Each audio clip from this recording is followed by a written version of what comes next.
എന്താ എന്താ എന്താ കാര്യം? ഈ ലോഡ് ഇവിടുന്ന് കൊണ്ടുപോകാൻ പറ്റത്തില്ല. അയ്യോ, ഈ ലോഡ് ഇവിടുന്ന് കൊണ്ടുപോകാൻ ഈ സാറ് സമ്മതിക്കില്ലെന്ന്. എന്താ എന്നെ പ്രശ്നം? മുതലാളിക്ക് എന്നെ പരിചയമില്ല. ഞാൻ ഇവിടുത്തെ കമ്മ്യൂണിസ്റ്റ് പാർട്ടിയുടെ ലോക്കൽ കമ്മിറ്റി സെക്രട്ടറിയാ. ഓ, എന്താ എന്റെ പേര്? എന്റെ പേര് മാധവൻ. നിങ്ങൾ കണ്ണൻ മുതലാളിയുടെ കയ്യിൽ നിന്ന് 5 ലക്ഷം രൂപ വാങ്ങിച്ചിട്ടില്ലേ? അത് തിരിച്ചു കൊടുത്താലേ തടിയും കൊണ്ട് ഇവിടുന്ന് പോകും. പാർട്ടി തീരുമാനമാണോ സഖാവേ? അത് നിങ്ങൾ അറിയേണ്ട ആവശ്യമില്ല. ആവശ്യമുണ്ടടാ. കണ്ണന്റെ നക്കാപ്പിച്ചയും പറ്റി അവന്റെ വാലാട്ടിപ്പട്ടികളെ പോലെ എന്ന് ഗുണ്ടായിസം പറഞ്ഞ നീയൊക്കെയാണോടാ നെട്ടൂരാനോട് പാർട്ടിയെ പറ്റി സംസാരിക്കുന്നത്? താൻ ആരാണെന്നാണ് തന്റെ വിചാരം? പണ്ടെങ്ങോ പാർട്ടി കുറെ സിന്ദാബാദ് വിളിച്ചതിന്റെ പേരിൽ പാർട്ടിയെ തൊഴിലാളികളെ വഞ്ചിച്ച് കുറെ കള്ളക്കാശം ഉണ്ടാക്കിയെന്നല്ലാതെ തനിക്ക് എന്തോന്നാണോ പാർട്ടിയോടുള്ള ബന്ധം? പണ്ടെങ്ങോ സിന്ദാബാദ് വിളിച്ചെന്നോ? എടാ, എന്നെ പോലുള്ളവർ വിളിച്ച സിന്ദാബാദ് പാഴായി പോകാത്തോണ്ടാ നീയൊക്കെ സഖാവ് ചമഞ്ഞ് നടക്കുന്നത്. ലേലം പിടിക്കാൻ അറിയാമെങ്കില് ഇവിടുന്ന് തടി കൊണ്ടുപോകാനും നെട്ടൂരാൻ അറിയാമെന്ന് നിന്റെ കണ്ണം മുതലാളിയോട് പറഞ്ഞേക്ക്. ഉണ്ണിത്താനെ വണ്ടി എടുക്ക. ദിവാര വണ്ടി എടുക്ക. ഈ കുഴിയാനെ ഒന്ന് തളയ്ക്കേ. വിട്ടോ മാറി നിൽക്ക് കുഞ്ഞുങ്ങളെ, വണ്ടിക്കട വയ്ക്കല്ലേ. പുറകിന്ന് വണ്ടി വരുന്നുണ്ടേ. എന്റെ മണ്ഡലത്തിലെ ലോക്കൽ കമ്മിറ്റി സഖാവിനെയാണ് നെട്ടൂരാനും ഗുണ്ടകളും ചേർന്ന് ക്രൂരമായി മർദ്ദിച്ചിരിക്കുന്നത്. ഒരു തർക്കത്തിന് മധ്യസ്ഥത പറയാനാണ് സഖാവ് മാധവൻ അവിടെ ചെന്നത്. എന്ത് തർക്കം? നെട്ടൂരാൻ കോൺട്രാക്ടർ കണ്ണൻ സാറിന്റെ കയ്യിൽ നിന്നും 5 ലക്ഷം രൂപ വാങ്ങിയിട്ടുണ്ട്. അത് നിൽക്കട്ടെ, ഈ പറയുന്നത് പാർട്ടിയുടെ കാര്യമല്ല. പാർട്ടിയുടെ കാര്യമാണ്. കണ്ണൻ പാർട്ടി അനുഭാവിയും നെട്ടൂരാൻ പാർട്ടി മെമ്പറുമാണ്. ഇതിനു മുൻപും നെട്ടൂരാൻ കണ്ണന്റെ വീട്ടിൽ കയറി ചീത്ത വിളിക്കുകയും ഭീഷണിപ്പെടുത്തുകയും ചെയ്തതായി കണ്ണൻ എന്നോട് പരാതിപ്പെട്ടിട്ടുണ്ട്. പരാതിപ്പെടേണ്ടത് പോലീസ് സ്റ്റേഷനിലാണ്, അല്ലാതെ പോലീസ് മന്ത്രിയോടല്ല. സഖാക്കളെ, നെട്ടൂരാൻ ഒരു സഖാവിനെ കയ്യേറ്റം ചെയ്തത് തെറ്റ് തന്നെയാണ്.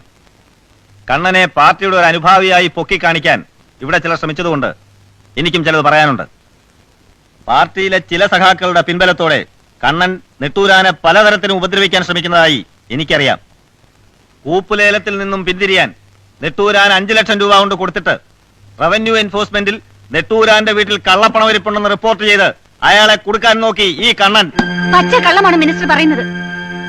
നിങ്ങളുടെ തോന്നിവാസത്തിന് കൂട്ടു നിൽക്കുന്ന ഒരുത്തനെ പിടിച്ച് മുതലാളിയാക്കി കള്ളക്കാശിന്റെ അഹങ്കാരത്തിൽ അവൻ കാണിക്കുന്ന തെമ്മാടിത്തരങ്ങളെയൊക്കെ ന്യായീകരിച്ച് സംസാരിക്കാൻ മിനിസ്റ്റർക്ക് നാണമില്ലേ? നോ, മിനിസ്റ്റർ സേതുലക്ഷ്മി അല്ലെങ്കിൽ സഖാവ് സേതുലക്ഷ്മി. ഞാൻ നിങ്ങളെ മിനിസ്റ്റർ എന്നാണ് സംബോധന ചെയ്തത്. നെട്ടൂരാനെ സസ്പെൻഡ് ചെയ്യണം പോറ്റി സാർ. പാർട്ടി ഡിസിപ്ലിന്റെ ആവശ്യമാണ്. സസ്പെൻഷൻ അല്ല, ഡിസ്മിസ് ചെയ്യണം. അതെ, ഡിസ്മിസ് ചെയ്യണം. എന്തിനാ മുതലാളിമാർ നമ്മുടെ പാർട്ടിക്ക്? പോറ്റി സാർ ഇതിനൊരു തീരുമാനം ഉണ്ടാക്കണം. ഏതായാലും ഈ പോക്ക് പാർട്ടിയുടെ ഐക്യത്തിന് യോജിച്ചതല്ല. നെട്ടൂരാനെ ഗുണ്ടായുസം അവസാനിപ്പിക്കുക. നെട്ടൂരാനെ പാർട്ടിയിൽ നിന്ന് പുറത്താക്കുക. നെട്ടൂരാന്റെ ഗുണ്ടായുസം അവസാനിപ്പിക്കുക. ഇതൊരു കള്ളക്കടത്ത് കോട്ടയാണ്. എന്നെ പോലൊരു തൊഴിലാളിയെ കയ്യേറ്റം ചെയ്ത മുതലാളി നെട്ടൂരാന്റെ നട്ടല്ലൊടിച്ച് എന്റെ കാൽക്കൽ കൊണ്ടിടാൻ കഴിവില്ലാഞ്ഞിട്ടല്ല ഈ പ്രതിഷേധ യോഗത്തിലൂടെ പാർട്ടി ഈ പ്രശ്നം കൈകാര്യം ചെയ്യുന്നത്.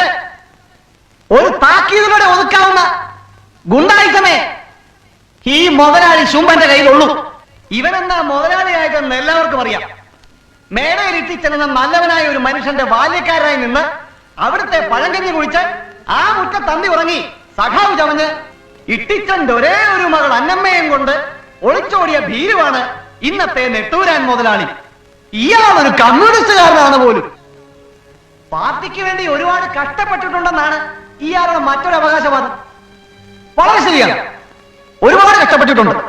ഒളിവിലെ സഖാവായി പാവപ്പെട്ട കർഷക കുടിലുകളിൽ കയറിപ്പറ്റി ഒരുപാട് അവിഹിത ഗർഭങ്ങൾ ഉണ്ടാക്കി ഒരുപറ്റം അനാഥ കുഞ്ഞുങ്ങളെ പട്ടിണി കിടക്കാൻ പടച്ചുവിട്ടിട്ടുണ്ട് ഇയാൾ.